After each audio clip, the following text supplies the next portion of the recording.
money, season ng pag-antay, season ng pag-prune, season na, God is doing something in our midst.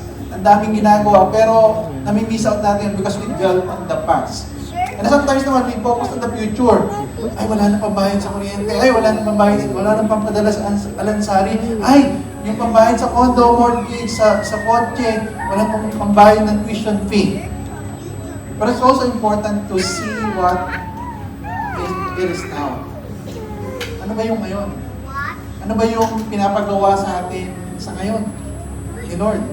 And I'm so inspired and encouraged that we are encouraged or asked by God to take part that moment. Kaya nga sinasabi ni Pastor Leonard, you dedicate your life, you set an example, you inspire others as we wait.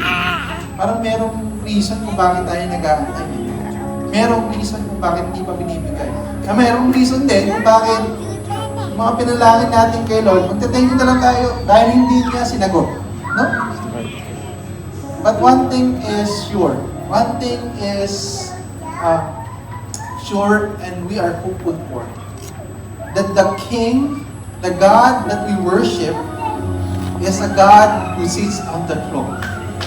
The God that we worship is a God who rules. The God that we worship is a God of authority.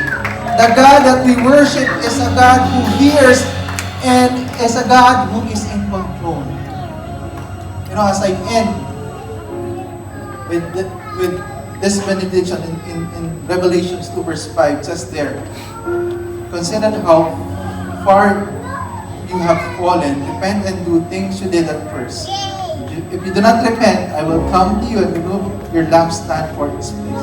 The encouragement is that God can restore all things new. God is a God of restoration, regardless of our failure in the past, regardless of our sins in the past, regardless of our big future. Parang ang dilim ng future. Pero He's also a God of the present. The God of the present is given. We just raise our hands to God and Lord, salamat po sapagkat we can be secure and assured and be hopeful na merong pag-asa, Panginoon. Bagamat, Panginoon, ang daming bagay na na-delay, ang daming bagay na piling namin hindi na dadating.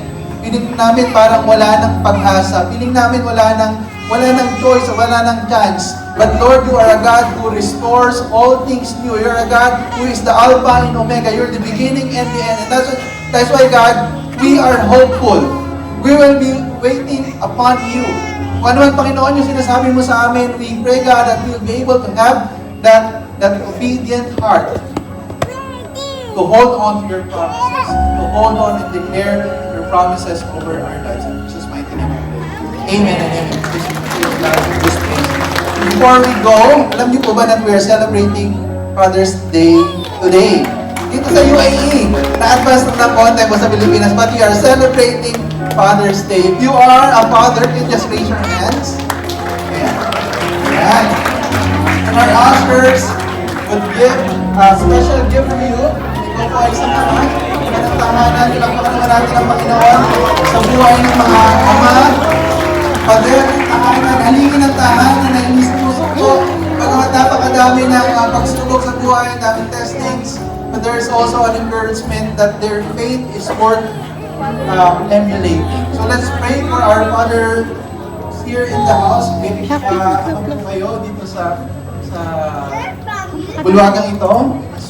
Raise our hands to God again. Lord, salamat po sa mga ama na nandito. We just pray, God, that you will give them confidence, courage, and hope. Na Panginoon, sa kabila, Panginoon, ng mga lies, struggles that they may be experiencing, you are the God who gives hope and you are a God who gives grace to them to accomplish all things. Pray, God, that you will refresh them, God. Even in the season of waiting, even in the season of struggle, you will allow them to be strong in the Lord. Lord, not because of their experience from the past, not because of the their intellect or the things that they know, but because God, you are also a Father and you understand them as a Father. Lord, allow them, God, to be blessed. Allow them, God, to be encouraged. Lord, may you bless the works of their hands. I pray, God, for promotion, for provision, for, God, even vacation right now in this year, Panginoon, for their family. We pray, God, that those who are discouraged will be encouraged. Those who are in darkness will be in light. Those who are sick, Lord, we just pray, God, for healing. We just declare, God, for healing. Even, God, emotional healing, mental healing, and every parts of their body will be healed. And allow them, God, to be a blessing to their family, to be encouragement to their family. In Jesus' mighty name we pray. Amen. Praise God.